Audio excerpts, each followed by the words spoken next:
I mean, these guys, the sweeping guys, did a terrible job, didn't they? I know. All this stuff comes down.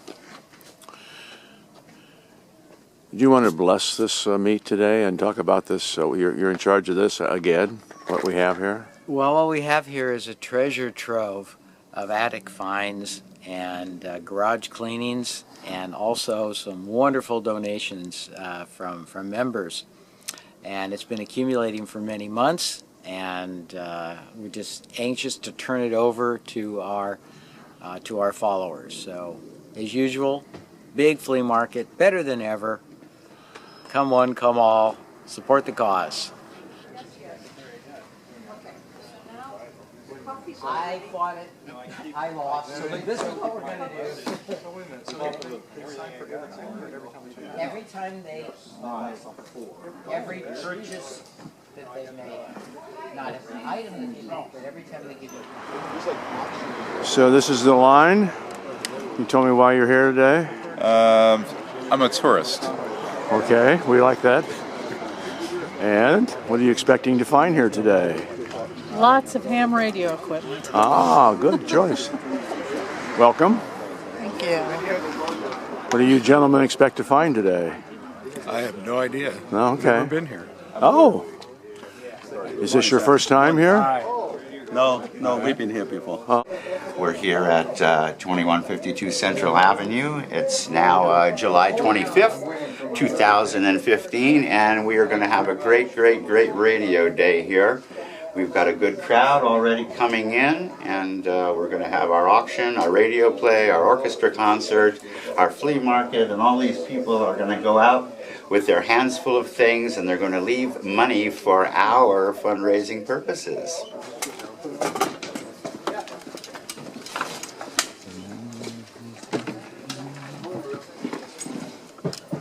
All right, should have it.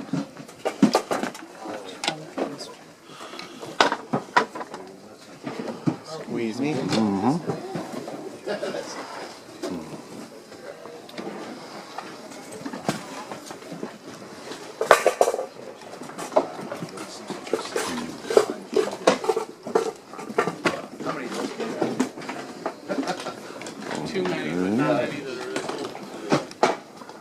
How many Simpson 260s you got? Probably 5 or 6. I got about 9. Where I found them all in Flea Market. Yeah, most of them are too. Yeah, most of them are.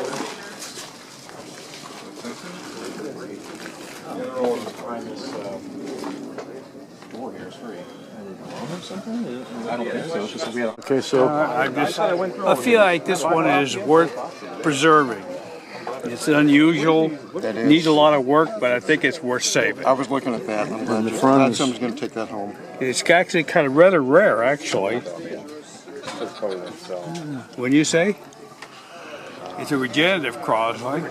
It's like a 3R3, I think, something like that. Yeah, I don't see a number on the damn thing. Oh, there is probably on that label right down there. It's hard to read the label. Crosley.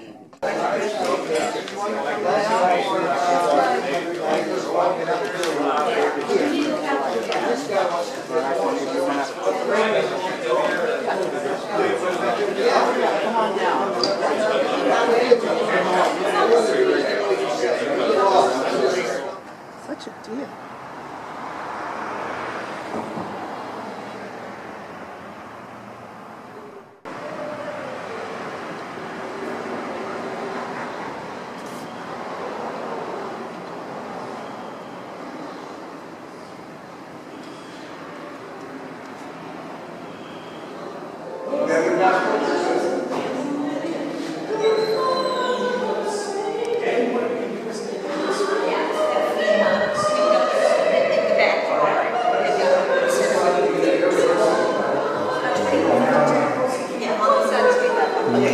All right, so now here's going to be our big bidder. Our big bidder. See, I know there's probably at least 10 items you can't live without, right? don't you describe what you have here? Whoa, my gosh. So we've got so many wonderful Bay Area historical venues. So we've got the USS Hornet, the Potomac, the Pompano, we've got all of the major ships. We've got Academy of Sciences, concerts, other museums, all kinds of wonderful things. Restaurants and wineries down at that end, sports events, Giants, A's, 49ers, Sharks, pretty much anything one could ask for. And here's a pen.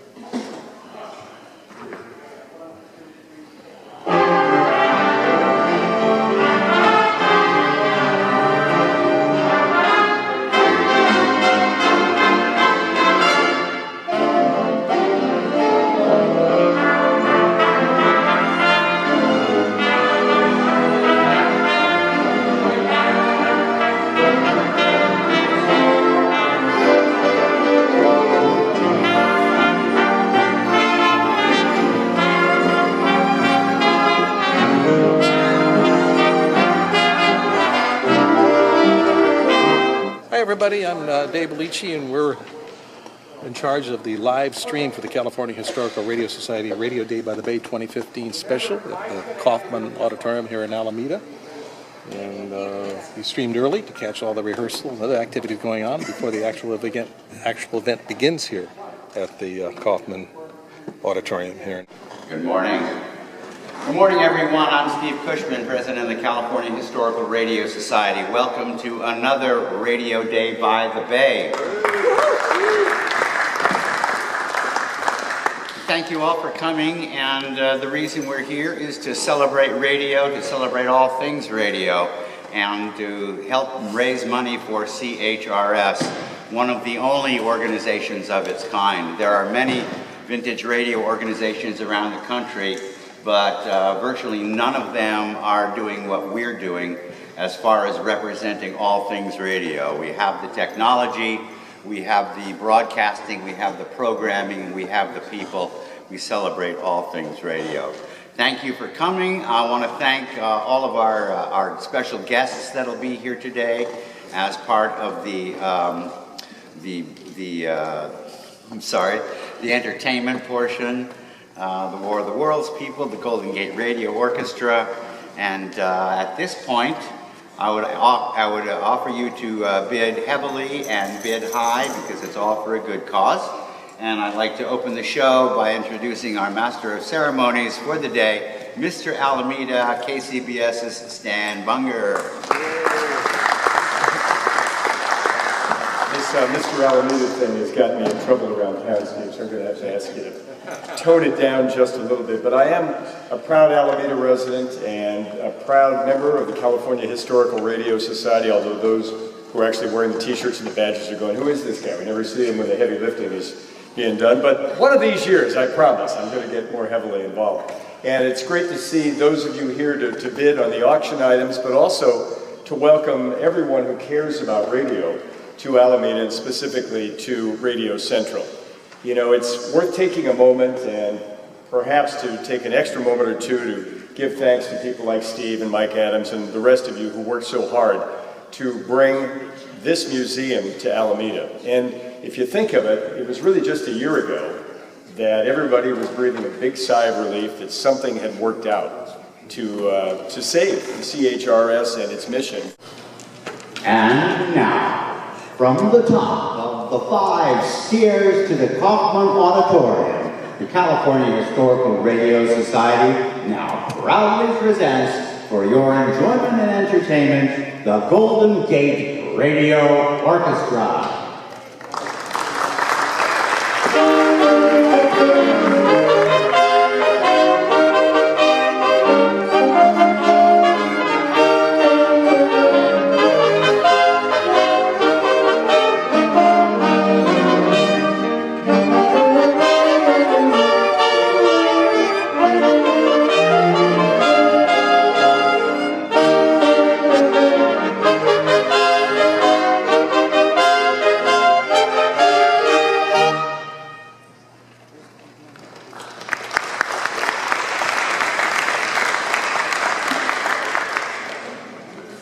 We are standing by for a direct report.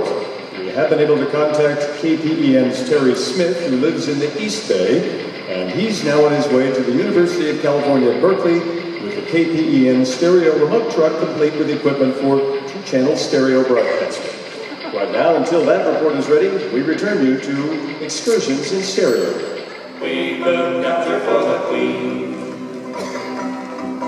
There's a mountain in the ocean on the coast of California. Once again, we have to interrupt this program. Something big is going on. I'm James Gabbett. We're going to take a pause. We have Wayne Jordan in the KPEN newsroom, and we have further information right now on this developing story. Yes, Jim. We have just been advised that our microwave stereo remote unit is now set up, and we can bring you a direct report at this time from the University of California in Berkeley. Our own Terry Smith is there now at the Lushner Observatory with Dr. Raymond Lyons of the Astronomy Department, and we take you there now. Terry? Yes, Wayne, this evening, from what we have just been able to learn, we have some new information to report on the eruption on the planet Mars. I have received a call to come over here to Lushner Observatory. I'm standing here now with the KPEN remote stereo mic in a large semicircular room. It's pitch black except for an oblong split in the ceiling. And through this opening, I can see a sprinkling of stars behind a huge telescope. The ticking sound you hear in the background is a vibration of the telescope's clockwork. Dr. Lyons is now standing directly above me on a small platform, and he's peering into a lens, and I hope to be able to ask him a few questions in a moment. Now, we may be interrupted from time to time as the university brings in special phone lines to Lick Observatory on Mount Hamilton and also to Mount Palomar. Dr. Lyons seems to be through gazing into the telescope. Excuse me, Dr. Lyons. Yes? May I ask you a few questions? Yes, go ahead. Let me see if I can get up on this step and put up one of these microphones a little bit closer to you. Here we go. There, now, sir, will you tell our audience exactly what you see as you observe the planet Mars through your telescope? Well, nothing unusual at the moment. There's a red disk swimming in the Black Sea, transverse stripes across the disk. They're quite distinct now because Mars happens to be at the point nearest the Earth, in opposition,